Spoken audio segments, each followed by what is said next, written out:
Assalamualaikum warahmatullahi wabarakatuh. Nama diberi Nur Husnina binti Zahari C18A0292.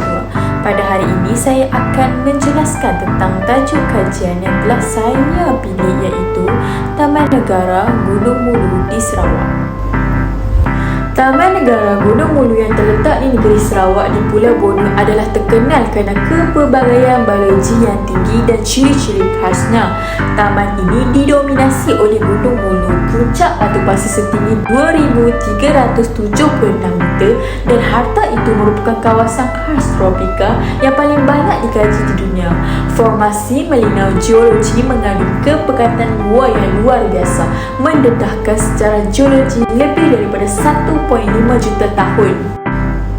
Tinggi endemisnya, Taman Negara Gunung Mulu menyediakan habitat semula jadi yang penting untuk pelbagai spesies tumbuhan dan haiwan, baik di atas dan di bawah tanah. Taman seluas 52,865 hektar itu mengandungi 17 zon tumbuh-tumbuhan, mempamerkan kira-kira 3,500 spesies tumbuhan vaskular.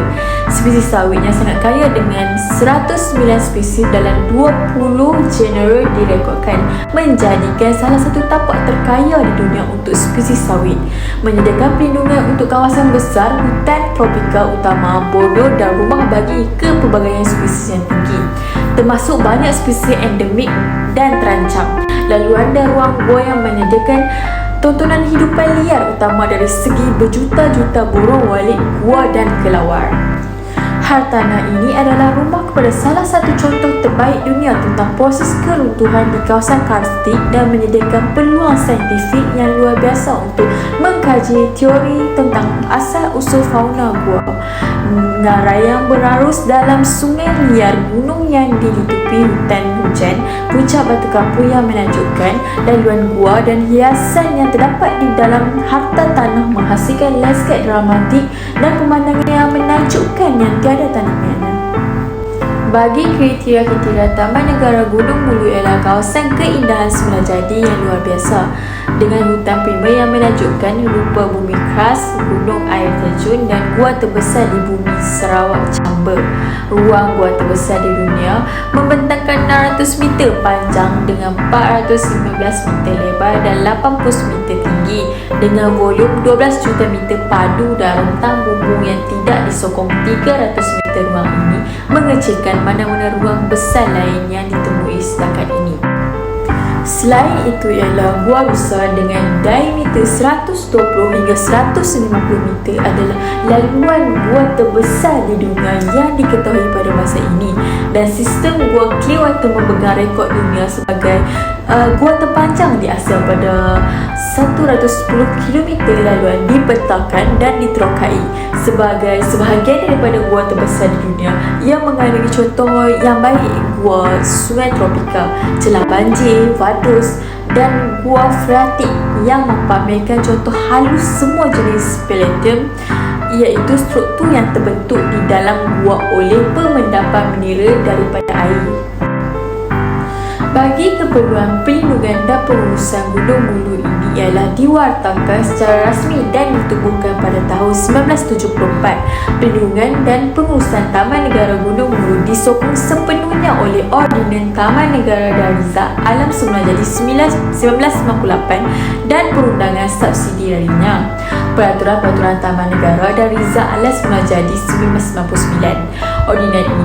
Ordinan itu antara lain menetapkan jenis aktiviti dan pembangunan yang dibenarkan di dalam sempadan Taman Negara, pelbagai akta yang menjadi kesalahan, hukuman yang dikenakan dan proses yang perlu diikuti dalam menangani kesalahan tersebut. Peraturan menetapkan preskripsi untuk melaksanakan peruntukan ordinan utama, contohnya bahagian 3(c). Peraturan mempunyai seksyen khusus yang memperkatakan langkah-langkah untuk perlindungan dan pengurusan gua tersebut. Taman Negara Gunung Mulu adalah di bawah tanggungjawab utama negeri Sarawak untuk pengurusan dan perlindungan. Pelan pengurusan telah dibangunkan untuk hartanah dan pelaksanaannya telah berkesan. Infrastruktur yang berkaitan pengurusan termasuk ibu pejabat taman, stesen lapangan dan sistem denai dengan akses terhad kepada 4 buah pertunjukan. Campur tangan pengurusan memastikan bahawa terdapat campur tangan manusia yang terhad dalam sistem semula jadi dan membantu dalam mengawal kesan daripada peningkatan tahap pelancongan. Pada masa ini, lebih 90% taman dan 95% gua ditutup kepada pelawat. Satu-satunya pengecualian ialah akses ke kawasan untuk tujuan pendidikan.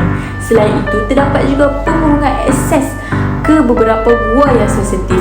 Penggunaan pelan pembangunan dan pengurusan bersepadu memastikan kawalan yang sangat ketat ke atas pembangunan fizikal berhubung dengan tapak, skop, skala dan ciri estetik iaitu projek fizikal untuk mengelakkan pembangunan berlebihan. Pembangunan di dalam hartanah memerlukan perundingan dengan semua pihak berkepentingan yang berkaitan, terutamanya jawatan kuasa taman khas yang terdiri daripada ahli masyarakat tempatan dan pihak berkepentingan lain yang berkaitan. Seterusnya ialah aktiviti haram kekal sebagai salah satu cabaran utama dalam menguruskan harta. Penguatkuasaan dijalankan dengan kerjasama agensi penguatkuasaan undang-undang yang lain berkaitan seperti polis, kastam, keselamatan lapangan terbang dan pusat biodiversiti Sarawak untuk perlindungan sumber taman. Rondaan sempadan dimasukkan dalam rancangan operasi tahunan, cadangan pelanjutan harta tanah, perwataan Taman Negara Gunung Buda dan penubuhan hutan simpan Nabi di sebelah Brunei boleh memberikan penampan kepada aktiviti haram dan membantu menghalangnya daripada berlaku di dalam harta itu, dan dalam kes rizal tambahan ini akan memberikan lebih luas bagi perlindungan bagi spesies hidupan liar di dalam kawasan tersebut. Aktiviti memburu dalam sempadan harta tanah juga kekal sebagai ancaman berterusan. Walau bagaimanapun, tekanan ini terutamanya terhad kepada masyarakat penan nomad yang telah diberi kebenaran untuk memburu spesies yang tidak dilindungi sepenuhnya seperti babi hutan untuk kegunaan sara diri sahaja. Kawasan hutan yang mengelilingi harta tanah itu telah ditebang dan ditebang dengan banyak sehingga ke sungai yang menandai sebahagian besar sempadan harta tanah, dan ini kekal sebagai ancaman berterusan terhadap integriti dan nilai semula jadinya. Sambungan ke taman meliputi kawasan seluas kira-kira 33,000 hektar akan menyediakan penampan tambahan daripada aktiviti haram. Walau bagaimanapun, peningkatan hakisan dan beban kelodak yang terhasil berpotensi untuk mengubah ekologi akuatik dengan ketara dan memerlukan pemantauan manakala pembalakan dan penukaran hutan bersebelahan dengan harta tanah kepada ladang kelapa sawit juga memerlukan perhatian yang berterusan disebabkan oleh potensi impak tersebut. Itu sahaja penjelasan yang dapat saya jelaskan mengenai Gunung Mulu di Sarawak.